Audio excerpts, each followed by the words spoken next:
لله رب العالمين والصلاة والسلام عليك والصلاة والسلام على رسوله محمد وعلى آله وأصحابه أجمعين أما بعد.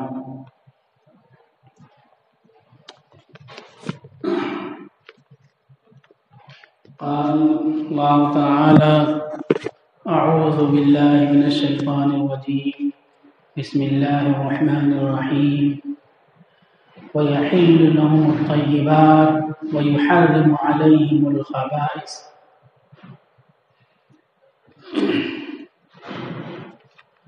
صدق الله العظيم. درود شریف اللهم صل على محمد النبي الأمي وعلى آله وسلم تسلیما. آج کے خطبے میں کھانے کے تعلق سے جو آداب قرآن و سنت میں آئے ہیں ان کا بیان ہوگا. پوری دنیا میں جو بھاگ دوڑ ہے اس کی ایک بڑی وجہ کھانا ہے. کھانے کے لیے، روزی کے لیے انسان ایک جگہ سے دوسری جگہ جاتا ہے، اپنی نیند خراب کرتا ہے اور محنت کرتا ہے، مشقتیں برداشت کرتا ہے، سردی گرمی. کھانا حاصل ہو جائے، روزی حاصل ہو جائے تو ہم اس کو کس طرح سے کھائیں گے اور کون سے کھانے کھائیں گے، طریقہ کیا ہے، اس سلسلے میں آج بات ہوگی. سب سے پہلے کھانے کے لیے جو بیٹھنے کی سنت ہے اور مجلس کی سنت ہے اس کو سمجھیں. قرآن کریم میں اللہ تعالیٰ نے سورہ نور میں کھانے کے لیے کہا کہ جب تم کھاؤ تو ایک ساتھ میں کھاؤ یا الگ الگ کھاؤ، تم پر کوئی گناہ نہیں ہے. یعنی ایک ساتھ بھی ایک خون میں ایک دسترخوان پہ کھا سکتے ہو اور الگ الگ بھی کھا سکتے ہو. لیس علیکم جناح ان تأکلوا جمیعا، ایک ساتھ. جمیعا کا لفظ پہلے ذکر کیا، اشتاتا کا بعد میں ذکر کیا اللہ تعالیٰ نے. جو چیز پہلے آئی وہ زیادہ بہتر ہوتی ہے. پتہ چلا کہ ایک ساتھ میں کھانا کھانا زیادہ بہتر ہے. چنانچہ رسول اللہ صلی اللہ علیہ وسلم کی خدمت میں کچھ صحابہ کرام نے عرض کیا کہ ہم کھانا کھاتے ہیں تو آسودہ نہیں ہوتے. آپ صلی اللہ علیہ وسلم نے فرمایا کہ شاید تم لوگ الگ الگ کھانا کھاتے ہو، ایک ساتھ میں کھانا نہیں کھاتے ہو. تو فرمایا فاستمعوا علی طعامکم وذکروا اسم اللہ یبارک لکم فیہ، کہ تم اپنے کھانوں پر اکٹھا ہو جایا کرو. سب کے کھانے رہیں گے، سب اکٹھا رکھ لو لا کر کے اور اس کو کھاؤ، اس میں اللہ کا نام لے لیا کرو تو یبارک لکم فیہ، تو اس کھانے میں تمہارے لیے اللہ کی طرف سے برکت ہوگی. پتہ چلا کہ ایک ساتھ میں جب کھانا کھائیں گے تو یہ برکت کی چیز ہے اور فضیلت کی چیز ہے. دوسری بھی حدیثوں میں رسول اللہ صلی اللہ علیہ وسلم نے یہ بیان فرمایا کہ ایک آدمی کا کھانا دو لوگوں کے لیے کافی ہو جائے گا اگر ایک ساتھ میں بیٹھ کر کے کھائیں. 2 کا 4 کو، 4 کا 8 کو کھانا کافی ہو جائے گا ایک ساتھ میں بیٹھ کر کے کھائیں. اس سے یہ معلوم ہوا کہ ایک ساتھ بیٹھ کر کے کھانا یہ زیادہ افضل ہے اور برکت کا ذریعہ، برکت کا باعث ہے. آپ کے یہاں ماشاءاللہ بہت اچھا ماحول ہے، ایک خون میں کئی لوگ مل کر کے کھاتے ہیں اکٹھا، تو یہ سنت اور افضل کام یہاں جاری ہے، اس کو باقی رکھنا چاہیے. شادی بیاہ کے موقع پر، دوسرے موقع پر بھی ایک خون میں بیٹھ کے لوگ کھاتے ہیں، یہ سنت ہے. اس میں اور کچھ باتیں ہم کو یاد رکھنے کی ہیں، خاص طور پر جو باتیں یہ کہنے جاتا ہوں اسی لیے میں نے آج کا موضوع منتخب کیا ہے. ہم کھانا کھا رہے ہیں تو ہمارے ساتھ یہ ضروری نہیں ہے کہ صرف مولانا صاحب بیٹھ کے کھائیں گے اور کوئی مزدور ہے تو الگ بیٹھا دیں گے اس کو. ایسا نہیں ہے، یہ سنت کی شریعت کے خلاف ہے. جو بھی آپ کے ساتھ بیٹھ جائے آ جائے آپ اس کو اپنے ساتھ بیٹھائیں اور کھانا کھلائیں۔ اس سے آگے بڑھ کر کے میں کہتا ہوں کبھی کبھی کوتاہی ہوتی ہے، ہم کہیں سفر میں ہوں، کہیں مہمانی میں ہوں، شادی بیاہ میں ہوں، کوئی تقریب ہے، ڈرائیور بن کر کے یا حمال بن کر کے ہمارے ساتھ کوئی غیر مسلم آ گیا اور اس کو ہمارے ساتھ کھانا کھانے میں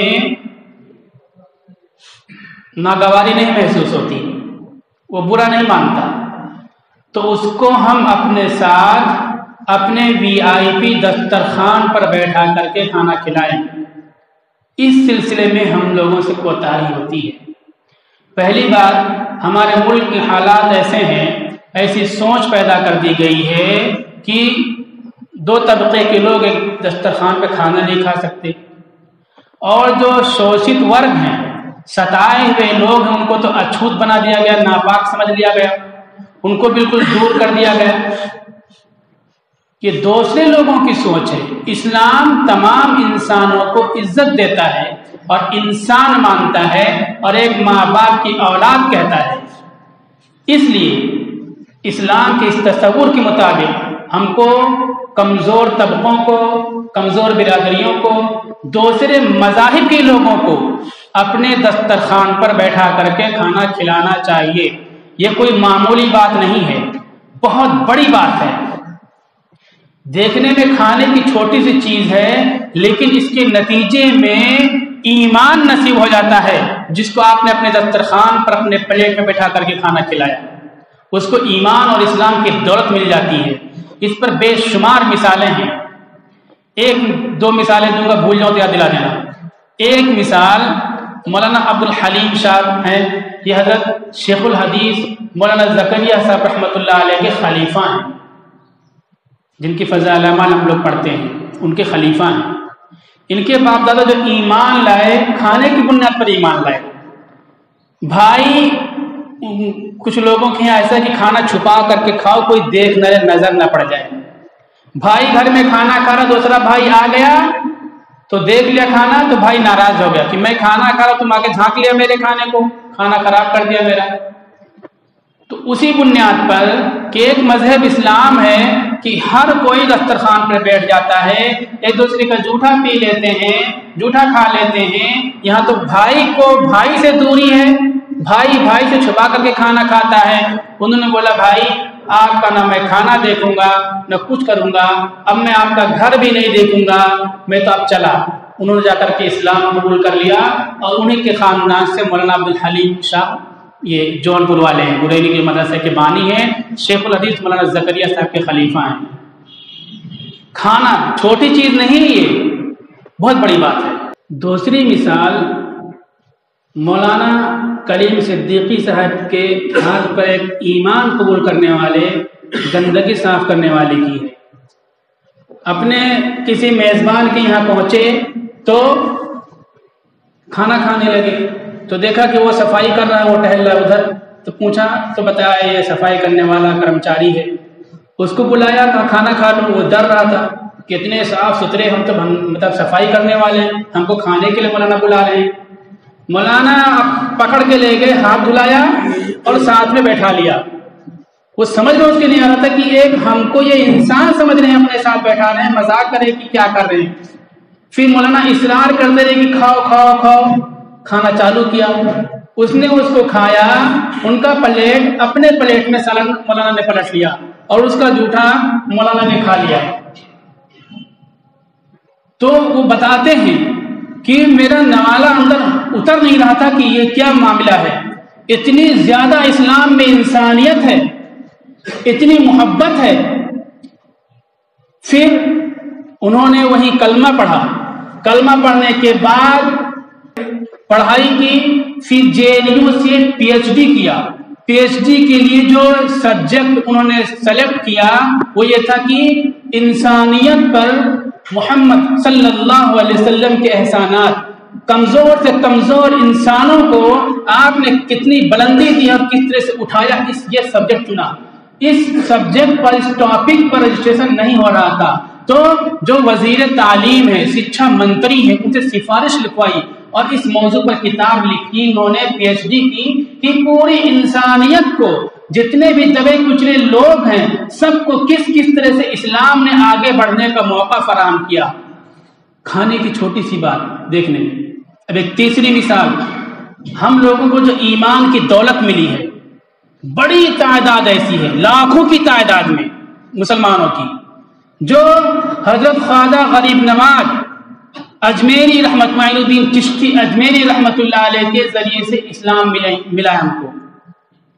وہ چند لوگوں کے ساتھ یہاں آئے تھے اور کوئی لمبی چوڑی تقریر اور لٹریچر، فلاسفی، تھنکنگ، سبھائیں، جلسے نہیں کرتے تھے۔ جب وہ یہاں آئے تو حالت یہ تھی کہ انسانوں کی ایک بڑی آبادی، بڑی تعداد ایسی تھی جس کو لوگ ناپاک سمجھتے تھے، جس کے سائے کو ناپاک سمجھتے تھے، اور ان کا کام گندگیاں صاف کرنا ہوتا تھا۔ گندگی صاف کرنے کے لیے دن میں بستی کے اندر نہیں آ سکتے تھے۔ یہ تصور پھیلا دیا گیا کہ ان کا سایہ بھی ناپاک ہوتا ہے، دن میں آئیں گے تو اس سائے سے بستی کی زمین ناپاک ہو جائے گی، اس لیے وہ لوگ رات میں آتے تھے، گندگیاں صاف کرتے تھے۔ گندگی مطلب ایک راستے کی گندگی نہیں، یہ گندگی بھرتے تھے ایک تھیلے میں، بالٹی میں، مٹی کے برتنوں میں، اور اسی کے ساتھ بستی کے لوگ جھوٹا کھانا ان کو دیتے تھے، اس گندگی کے ساتھ وہ کھانا رکھتے تھے اور شہر سے باہر گندگی پھینکتے تھے، اس کے بدلے میں وہ کھانا کھاتے تھے۔ اس طرح سے انسانوں کو ناپاک بنا دیا گیا تھا، ناپاک سمجھا جاتا تھا۔ خواجہ معین الدین چشتی اجمیری رحمت اللہ علیہ، لاکھوں سلام ان کی روح پر، ان کی جان پر ہم قربان اور فدا ہو جائیں، ان کے حوصلے پر قربان ہو جائیں، لاکھوں سلام ہو ان پر۔ اپنے ساتھ جو مریدین 40 لے کر کے آئے تھے، ان لوگوں کو کہا یہ انسانوں کا قافلہ، یہ انسانوں کی بستی جنہیں جانوروں سے ناپاک سمجھا جاتا ہے، ان کو جاؤ، ان کو کھانے کی دعوت دو۔ دعوت دیتے کھانے کی، اسلام کی نہیں، دین کی نہیں۔ تو ان کو حیرت ہوتی کہ لوگ ہمارے سایہ کو ناپاک سمجھتے ہیں، دن کے اجالے میں ان کی بستیوں میں نہیں جا سکتے ہیں، اور یہ ایسے لوگ ہیں کہ اپنے ساتھ کھانا کھانے کے لیے ہم کو بلاتے ہیں، دن کے اجالے میں بلاتے ہیں، اپنے دسترخوان پر بیٹھانے کے لیے بلاتے ہیں۔ کھانا کھاتے تھے وہ، اور کھانا کھا کر کے پیٹ بھی بھرتے تھے، اس دسترخوان کی برکت سے ان کے سینے بھی ایمان سے منور اور روشن ہو جایا کرتے تھے۔ ایک طرف سے لوگوں نے اسلام قبول کیا، تاریخ میں آتا کہ 90 لاکھ لوگوں نے اسلام قبول کیا، اسلام کی تعلیم پیش کی، اخلاق پیش کیا ہے۔ یہ کھانا یہ معمولی چیز نہیں ہے، ایک ساتھ میں کھانا، اتنی بڑی تعداد میں لوگوں نے ایمان قبول کیا۔ دسترخوان، قرآن نے کیا کہا؟ ایک ساتھ میں کھانا کھاؤ یا الگ الگ کھانا کھاؤ، پھر اس کھانے کے آداب بیان کیے۔ اللہ کے نبی صلی اللہ علیہ وسلم فرمایا کہ ایک ساتھ کھانا کھاؤ گے تو تمہاری اس کھانے میں اللہ کی طرف سے برکت آئے گی۔ برکت کیا ہے؟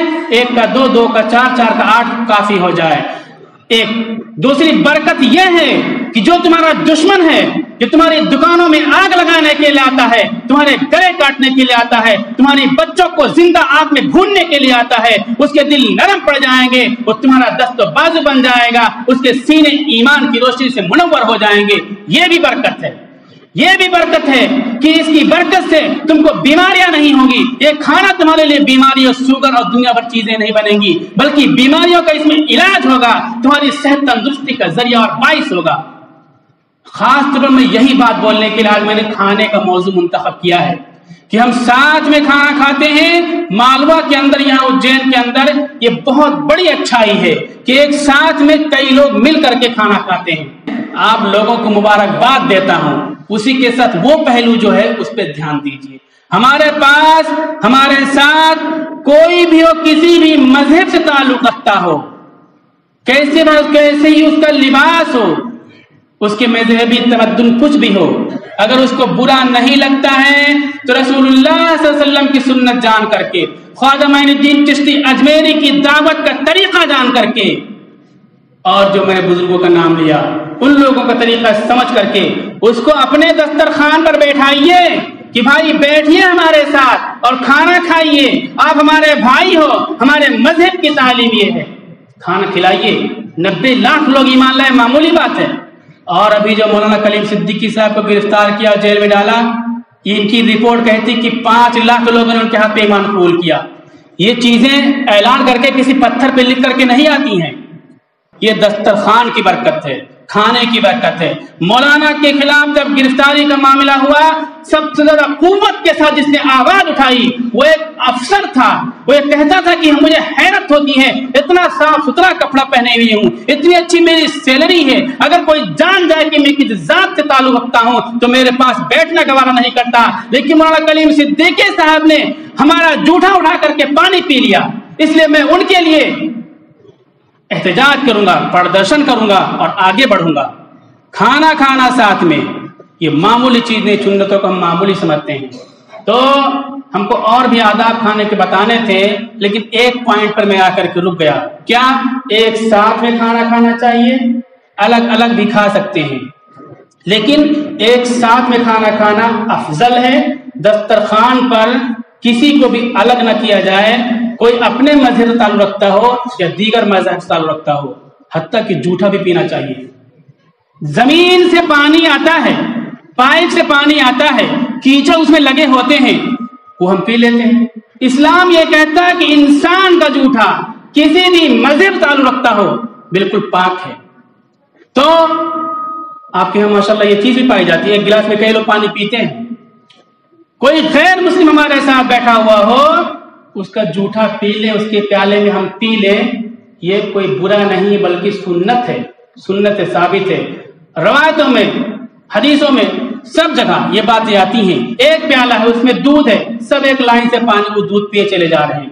ایک پیالہ ہے، سب اسی میں پانی پیے ہوئے چلے جا رہے ہیں۔ ایک خوان ہے، ایک قصعہ، ایک پیالہ، اسی میں سالن، اسی میں روٹی میں ڈبو ڈبو کے ہاتھ سب کھائے جا رہے ہیں۔ مسلم غیر مسلم کوئی تفریق نہیں ہے۔